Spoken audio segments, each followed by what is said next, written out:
panel where there are a lot of disagreements. And I think that this panel fails. But the question is, I think, we all on the podium and in this hall are here because we feel that, A, the issue of the relationship between Israel and the diaspora is indeed critical, and B, that something is not perfect in that relationship. Because if it hadn't been also the case that we would see a lot of problems, probably we wouldn't have an important panel talking to the subject. Now, I think there is an interesting path coming out of this discussion because it seems that there is a problem, but we are all basically in agreement on what the problem is and how we should go about it. And I would like to start a slightly new conversation on the same topic. I agree that it is important, critical, and urgent to think about this subject, but I think that we need to do two things, main things, as a framework in order to think anew about the issues. And I'm not talking about particular policies and programs and Taglit and Masa, all marvelous, and Jewish day schools.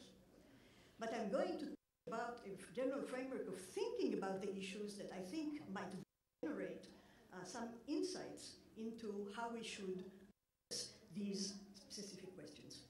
And first of all, I want to devote some time to claiming that the paradigm of Israel on the one hand and diaspora on the other hand, and seeking for equality, symmetry, or partnership is itself the wrong way to frame the issue. Because we are thinking about two things that are A, not unified, and B, like apples and, I don't know, dogs. I mean, they're not the same things. And part of the problem is what exactly is the connection that there is between these two things. It takes much more work to answer this question than what we have been assuming until now. Now, what are the main differences? We've heard about this quite a lot. Israel is a state. A state is a political structure dealing with territory, population. It has national goals, institutions. Israel, luckily, is a democracy. It's also defined itself as a Jewish state. The question whether it can be both Jewish and democratic is very controversial. The meaning of it being both Jewish and democratic is very controversial. And 20% of its population is not Jewish. A majority of its population is Jewish, but not seeing Judaism as a religion. And the debate about the nature and meaning and legitimacy of the Jewish state is one of the main questions in Israel. Israel on those is not one. Now, there is in a institutional structure that can speak officially as the government of Israel on these issues. But, as anyone well knows, the government of Israel is challenged from within the parliament and from civil society in a very, very deep and active way.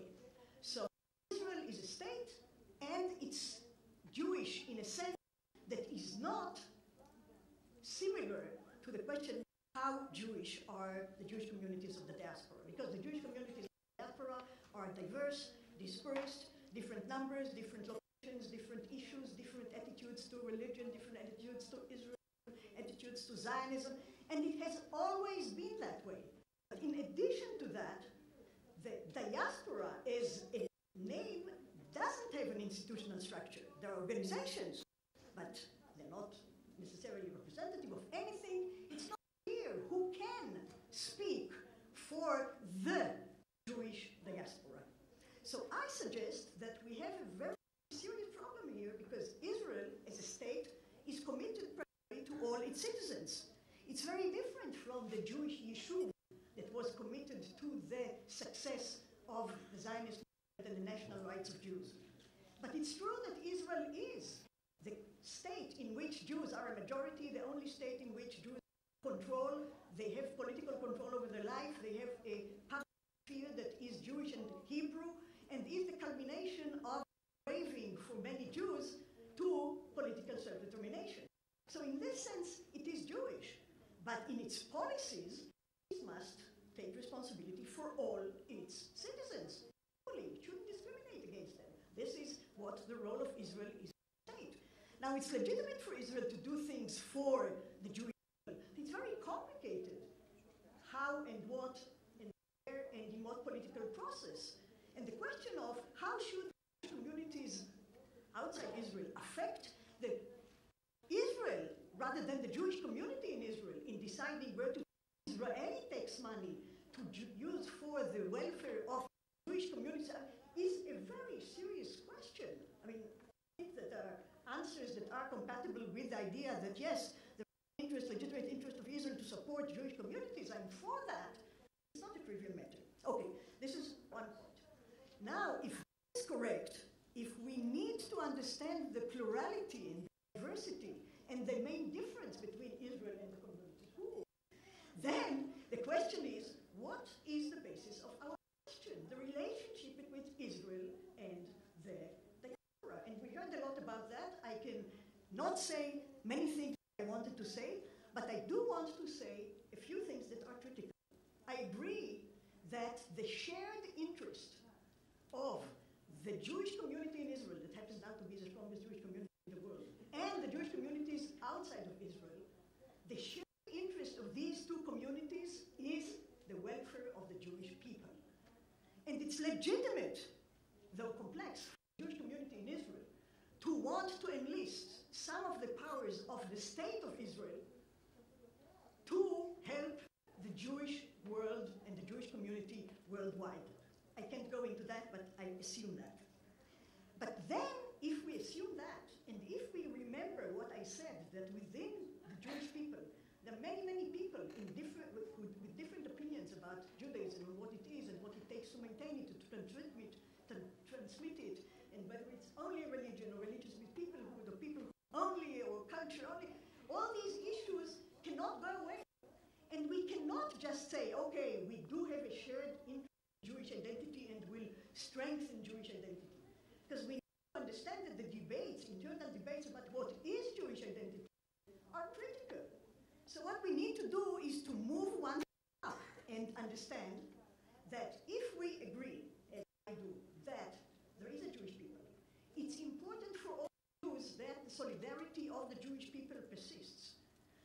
Israel is a central element of a way of Jewish that didn't exist before and is critical for the welfare of the people, and therefore even people who are not Zionists, even people who objected initially to the establishment of the state of Israel, now must understand that abolishing the state of Israel or delegitimating its rights to be the nation state of Jews is something that is critical not only for Zionists, but for all those who want to maintain and transmit Jewish identity. The main questions for Israel as the nation state of the Jewish people and of all Jewish communities is Jewish continuity. And the main problem of Jewish continuity is how to make people that the Jewish element in their identity is important, that it's not only religion but also something cultural and historic, and that it needs, if it is important, to be promoted, cultivated, and transmitted.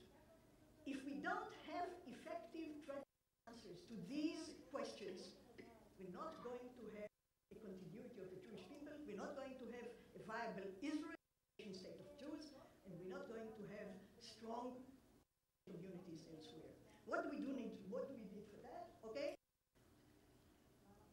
It cannot be only Zionism. Jewish solidarity must be more inclusive than Zionism.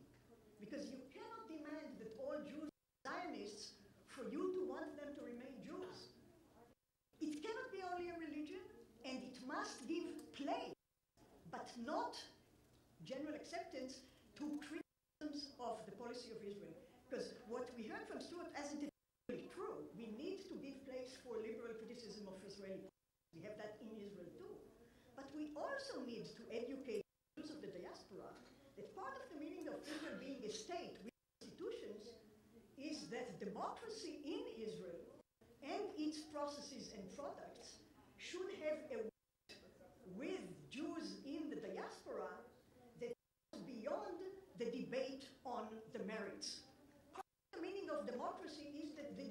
across these sides. And there is a difference between consulting Jews in the diaspora on who is a Jew, where Israel, I think, should privatize the debate, and the question of what should be the policy of Israel vis-a-vis